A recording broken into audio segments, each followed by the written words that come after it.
Good Wednesday afternoon, everyone. Happy Hump Day. This is Leslie Pope, Senior Designer at the Beadsmith, coming to bring you another fun project that I hope everybody will like. It's called the Mini Me Hoopstar earrings using another lovely adjustable or open and closable loop, and it's these are 30 millimeter as opposed to the original ones that I did, which were 40 millimeter. Here's the 40 millimeter ring. Here's the 30 millimeter ring. For people who liked the original Hoop Stars, but thought they were too big.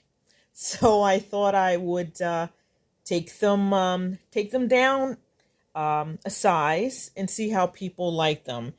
And they're just as fast, just as fun. Could be a good stash buster project, because as you see, you don't need a lot of ingredients. Gem duos, super duos, 11s and 15s, and of course the hoop and your ear wire. And as always, you can find the tutorial in the I Love Beads section, beadsmith.com/I-love-beads, where all our free patterns are. Hello from Scotland, 8 p.m. Thanks for spending your evening with me for a few minutes. And to tell you how simple this is, it's literally like a page of instructions and 3 diagrams. That is it. So 4 rounds and 3 illustrations. Hi, Laura. How you doing? So, as I said earlier, you don't need a lot of beads. Thanks, Christine. I didn't think they were too big either. I wear mine all the time and get lots of compliments on them.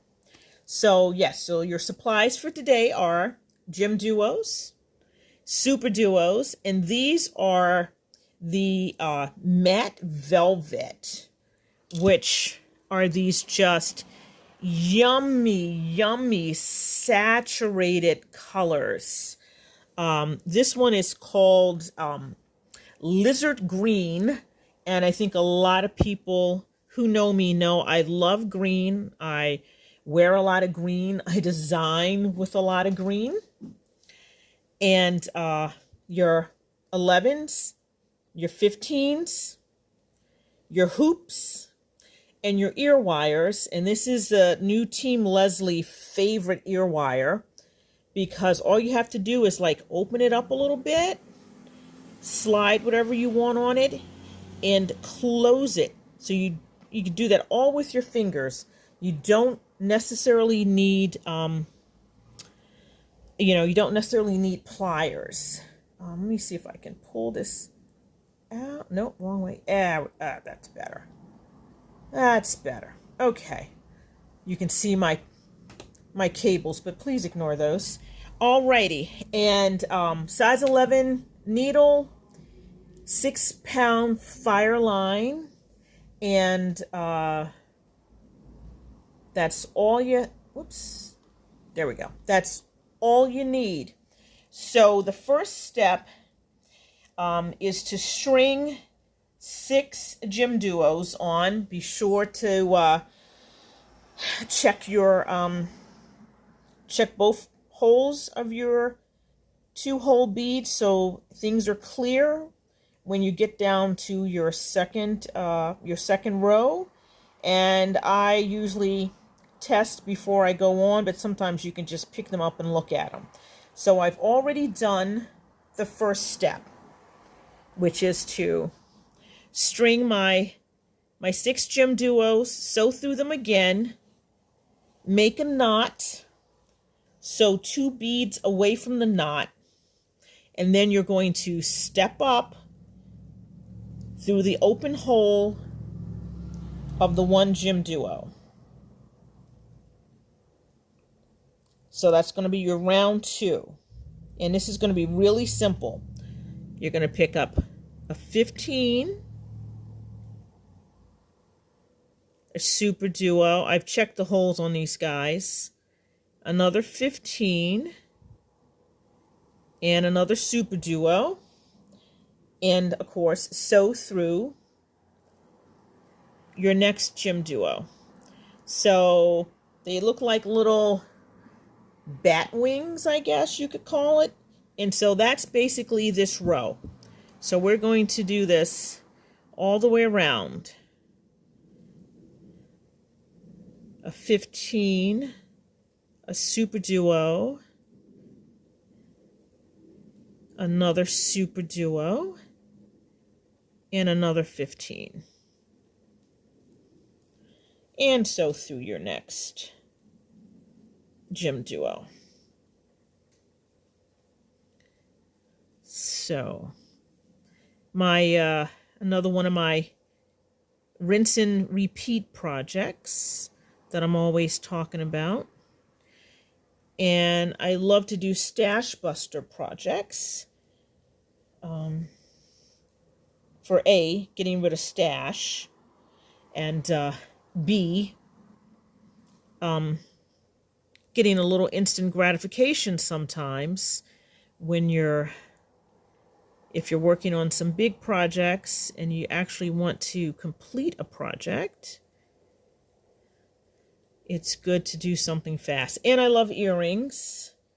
If I don't wear any other jewelry when I walk out of the house, I always have a pair of earrings on. And if I don't, people who know me ask if something's wrong because I don't have earrings on. All right, and then we're going to do this one more time. And this is so simple. This is why I'm literally going to do this almost from start to finish, because it is so fast to do. Whoops, there we go. Alrighty. So you're going to sew through the first Jim Duo.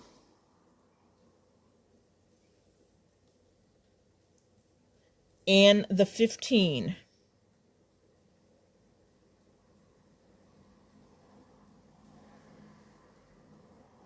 To set yourself up for the next row. So that is rows 1 and 2. All right. And your next step, you're going to add your beads in. Whoops. But you're also going to connect it to your hoop.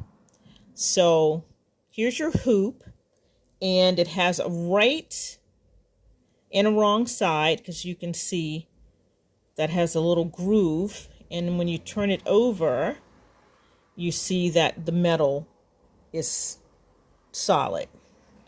So we're going to lay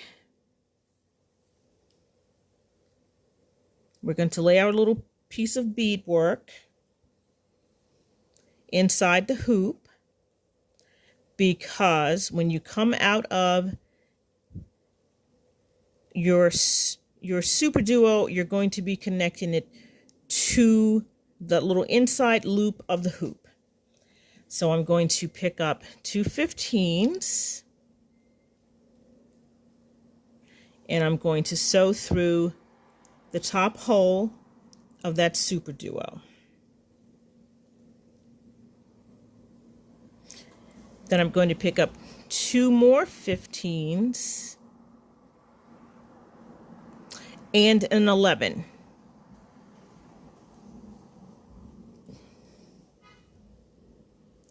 And I'm going to sew from front to back through that little hole in the top of the loop.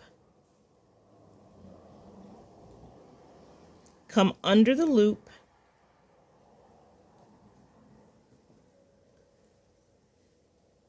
And then you're going to sew back through your 11.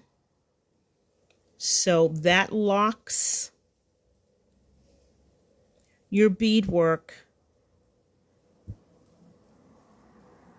onto your loop. Then you're going to pick up 2 more 15s and sew through the next super duo.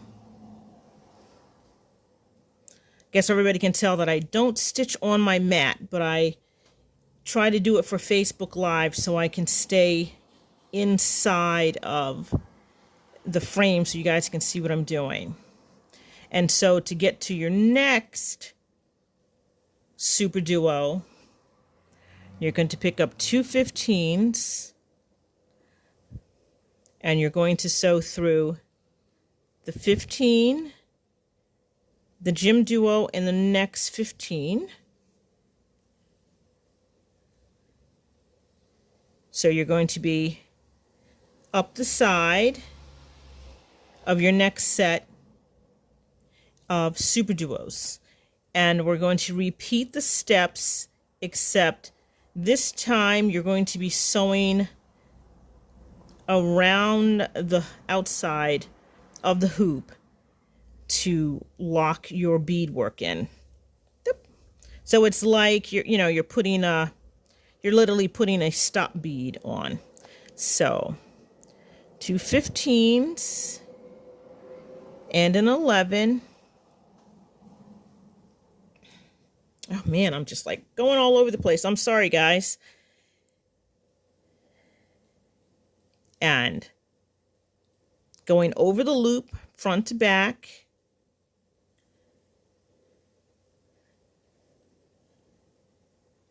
Come over your loop and back through your 11. I am trying to stay in the middle of the mat, trying to see what I'm doing and pick up the right things. I'm a little challenged and I'm dragging stuff all over the place. Is that better, Betty?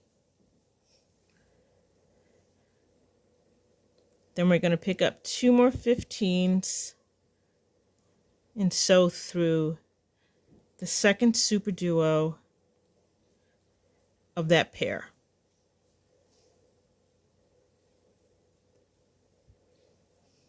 And just repeat. So 2 15s. So for my audience out there, anyone who tells you that beading and doing a Facebook Live is easy is either a savant or they're pulling your leg. So even after a year of doing this, I still have glitches when I do stuff. But of course, you don't really need my video to do this.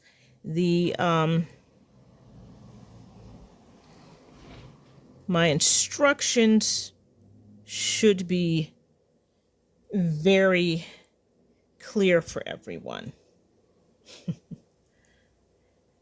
So I'm going to do one more. Oh, actually, I have to do them all. See, I didn't do any step outs today because I thought this was going to be really fast. So I'm going to speed this up because we have to get around to the other side, because I do have to show you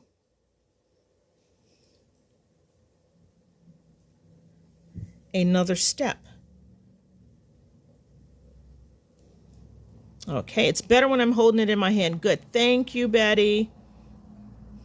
That is actually how I bead. I am not a lay things on your mat and bead, so I do have an issue with that. Okay, so this will make me go just a little faster. I would hate to bore everybody to death with my having issues with my Zoom beading skills. So as you see, working around the outside of the loop, it's a little wonky, which is why we're going to have to do the final step to keep the beadwork in the middle of the loop.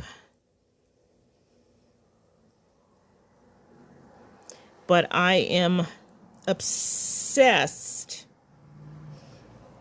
with these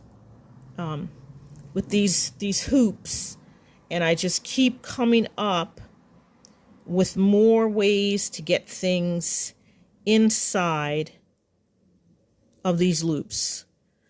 So hopefully I am not boring anyone to death by doing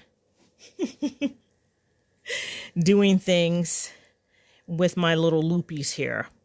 I do have a couple more that have gone into the vault, and so if we ever run out of needing something to do, I will probably end up pulling the other ones out of the vault and doing a Facebook Live. But in the meanwhile, you'll have 3 projects that you can, that you can use with the hoops. And the hoops now come in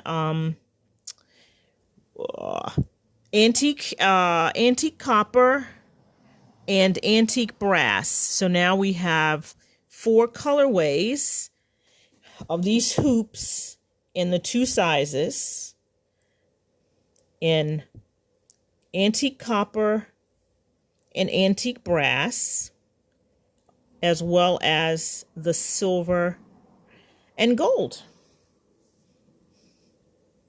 which is nice. So we do listen to the comments of our customers when they asked us for certain materials, especially if we are able to get it to you. And I think this was simple enough. So we asked the powers that be for antique brass and antique copper, and they actually gave them to us in pretty short order, which was nice. Okay. Trying to see my 15. Come on, baby. Come on. And I'm doing this with new glasses on, and I still can't see that bead. There we go. Like, really? I got brand new glasses, and I still could not see that bead. Well, this is the last one, so this will make it easier. This is what I get for not making step outs. I didn't think I needed to do step outs. And the last connection to the hoop. And for some reason, sewing over and under and back through the loop from front to back keeps the beadwork on better. I don't know why, but it does. So that's why I always say it. Although if you forget and you do it the other way, just whichever way you do it the same way all the way around. So then you don't have to worry about whether things are twisting or whatever in your piece. Okay, so here we go. We are now connected all the way around the hoop. And to reinforce this edge and fill in a little bit of the negative space, I'm going to kind of repeat the thread path of the previous step, just not all the way. So I'm going to work my way back up through the top. Come on.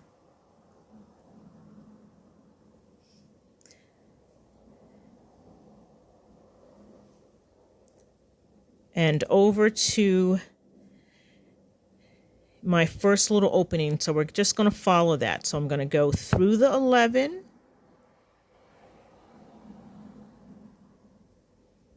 And through the hole. Right? Come back through. Go through the 11 again. And your 2 15s. And not get your thread stuck around the hoop up there. There we go. The little end up there. There we go. And the 2 15s.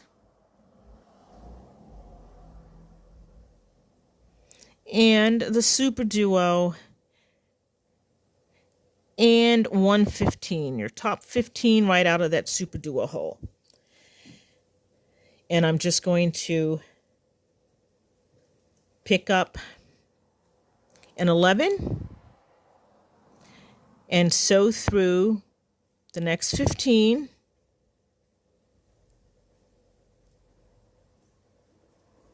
There we go. And the super duo, the 2 15s and 11, looping it around. Looping it around the outside because I'm following the same thread path. You know, I picked this color because I thought this would be easy for me to see on camera, but obviously I was incorrect.